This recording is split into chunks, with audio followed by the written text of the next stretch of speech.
Selamat pagi, Bapak Ibu Saudara. Selamat berbahagia. Sukacita diberkati Tuhan. Pagi ini saya ingin kembali kita merenungkan firman Tuhan dan sekaligus menyegarkan apa yang sudah pernah Tuhan kerjakan dalam hidup kita, supaya kita juga bisa berdoa dan menjadi alat Tuhan, gitu ya. Kita berdoa, kita bisa menjadi berkat Tuhan, ya. Nah, Matius 4 ayat 19, Matius 4 ayat 19, demikian firman Tuhan. Yesus berkata kepada mereka, "Mari, ikutlah aku, dan kamu akan kujadikan penjala manusia." Yesus berkata kepada mereka, "Mari, ikutlah aku, dan kamu akan kujadikan penjala manusia." Ya, Bapak Ibu Saudara, dari bacaan firman Tuhan ini, Matius 4 ayat 19 ini, kita mendapatkan 4 hal yang Yesus kehendaki dalam hidup kita. Kita mendapatkan 4 poin, ya, yang Yesus inginkan. Yang pertama, mari. Yang kedua, ikutlah aku. Dan yang ketiga, kamu akan kujadikan. Yang keempat, penjala manusia. Nah, Bapak Ibu Saudara yang saya kasihi, kata mari itu saya mengartikan itu adalah kata panggilan Tuhan kepada hidup kita. Kita dipanggil Tuhan. Ya, mungkin hal ini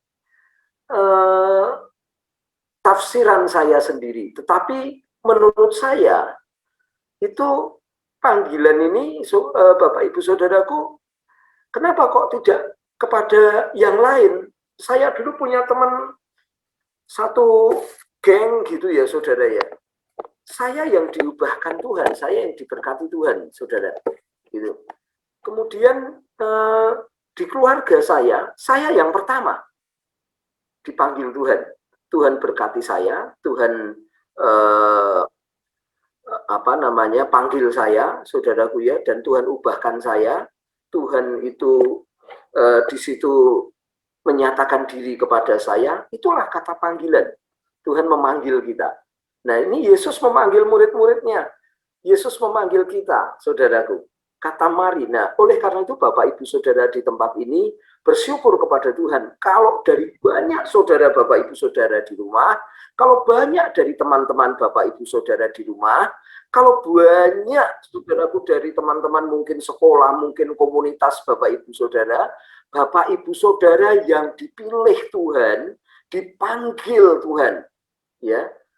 Nah, ini yang pertama, kita dipanggil Tuhan. Kata mari itu artinya Tuhan memanggil kita. Tuhan menyatakan kasih-Nya kepada kita. Tuhan mau menyatakan diri-Nya kepada kita. Mari kita responi. Saya ingin Bapak Ibu Saudara disegarkan bahwa Tuhan memanggil Bapak Ibu Saudara. Tuhan teguhkan hidup Bapak Ibu Saudara, bahwa Bapak Ibu Saudara dipanggil Tuhan. Ya, Bapak Ibu, untuk menjadi apa, saudaraku, nanti kita lihat. Ya, tapi yang jelas Tuhan telah menyatakan kasih-Nya kepada Bapak Ibu Saudara. Ya, Tuhan menyatakan kehendaknya kepada Bapak Ibu Saudara. Itu adalah kata panggilan. Yang kedua adalah ikutlah aku. Nah, Tuhan berfirman, ikutlah aku.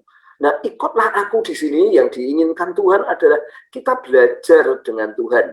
Di mana Tuhan berada, di situ kita berada. Perasaan kita kepada Tuhan, saudaraku, ya, Paulus ini pernah berdoa, takut kalau jemaat itu perasaannya kepada Tuhan itu luntur. Nah, saudaraku, ikutlah aku di sini artinya adalah kita mengikuti Tuhan. Keinginan Tuhan apa? Ya, saudara ya, saya ingat betul, saudara ya, pada waktu saya bertobat, itu Tuhan benar-benar mengajari saya. Di mana-mana tas saya itu ada Alkitabnya. Dan di mana-mana saya membaca firman Tuhan. Saya berdoa, saya meninggalkan Faris RM yang satu, saya ingat betul kalau dia keluarkan album baru, itu saya selalu beli. Tapi begitu Tuhan memanggil saya, menyatakan dirinya kepada saya, menyatakan kasihnya kepada saya tinggalkan itu. Saya jadi ikut Tuhan. Dan di sana saya melihat, wah firman Tuhan ini luar biasa. Ya, wah, baru tahu dulu baca firman Tuhan tuh ngantuk terus, saudara. Dulu kalau ke gereja itu aras-arasan, gitu. Tapi ini jadi senang berdoa, jadi senang baca Alkitab, jadi senang, ya saudaraku, wah ikut Tuhan lah pokoknya, saudara. Ngikut Tuhan ya, senang hal-hal yang rohani gitu. Ikut Tuhan. Nah, saya ingin menyegarkan hal ini kepada Bapak Ibu Saudara, ya. Tetapi Tuhan bukan hanya cukup di situ. Ya, dari bacaan ini Tuhan ingin kita juga dijadikan. Kata kamu akan kujadikan, ini yang ketiga, Saudara ya. Kamu akan kujadikan. Kata kujadikan di sini artinya itu dibentuk. Ya, dibentuk ulang, nyatakan apa namanya, dibentuk ulang ini ya saudaraku, diremet-remet ya, kata kalau di bahasa nyanyian itu seringkali kita ini jadi apa namanya tempayan atau jadi apa, dibentuk, dibentuk gitu ya, dibentuk Tuhan ya, dijadikan supaya indah gitu. Tujuannya supaya hidup kita indah, tujuannya supaya hidup kita ini bisa dinikmati ya, dinikmati oleh orang terdekat, oleh orang-orang yang berinteraksi dengan kita. Setiap hari kita ke kantor, setiap hari kita ke sekolah, kuliah, setiap hari kita bersosialisasi dengan teman-teman kampung. Hidup kita bisa dinikmati karena dijadikan. Nah, dijadikan ini saudaraku tentu ada enaknya, ada tidak enaknya. Betul enggak ya, saudara ya?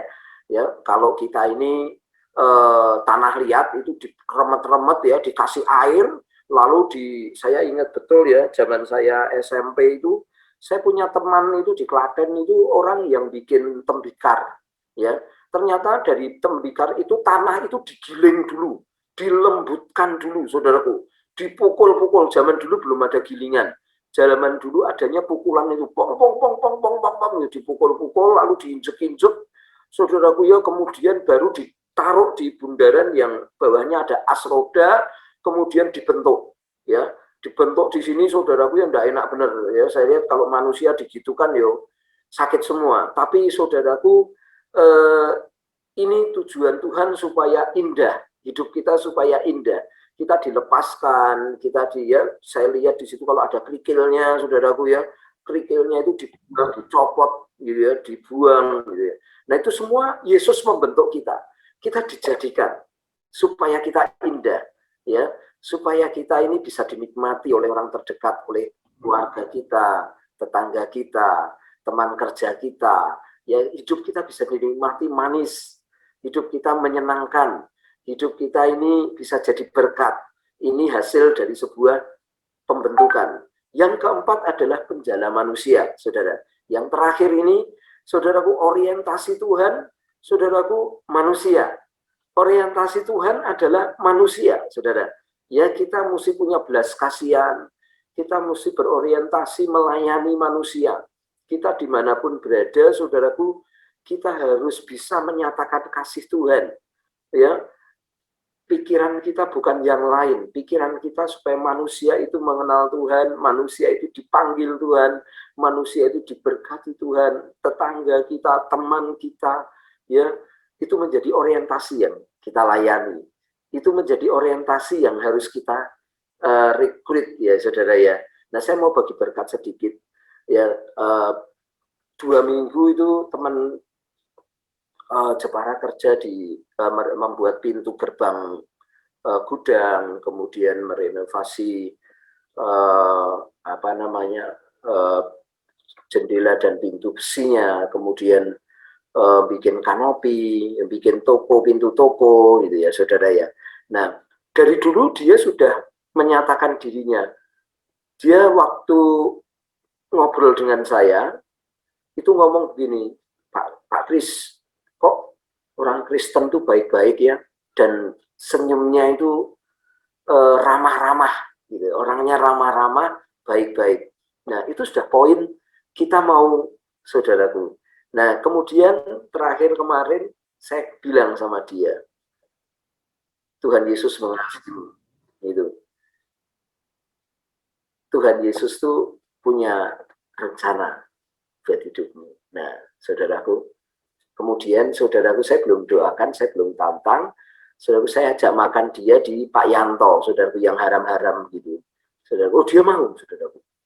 Ya, dia mau. Kemudian saya kemarin kenalkan dengan Pak Yunianto di Jepara, karena dia orang Jepara. Saya minta tolong Pak Yun untuk dikunjungi orangnya, saudaraku, untuk dilayani. Nah, Bapak Ibu Saudaraku, mari Bapak Ibu Saudaraku, kita merenungkan firman Tuhan ini supaya kita bergairah hari ini, bahwa yang pertama Tuhan memanggil kita dengan kata mari. Yang kedua, kita menjadi murid Tuhan, kita ikut Tuhan, saudaraku ya, dimanapun kita berada, Tuhanlah pusat perhatian kita mengikut Tuhan. Yang ketiga, kita dijadikan, kita dibentuk. Ketika ada masalah, ketika ada ketidakenaan, mari orientasinya kita kepada firman Tuhan. Ya, orientasinya kita dibentuk Tuhan. Ya, saudaraku, yang keempat, kita dijadikan alat Tuhan. Kita dijadikan penjala manusia. Amin. Bapak Ibu Saudara, mari kita berdoa. Kita memiliki hati yang mengasihi jiwa-jiwa, kita memiliki hati yang sayang Tuhan. Kita berdoa.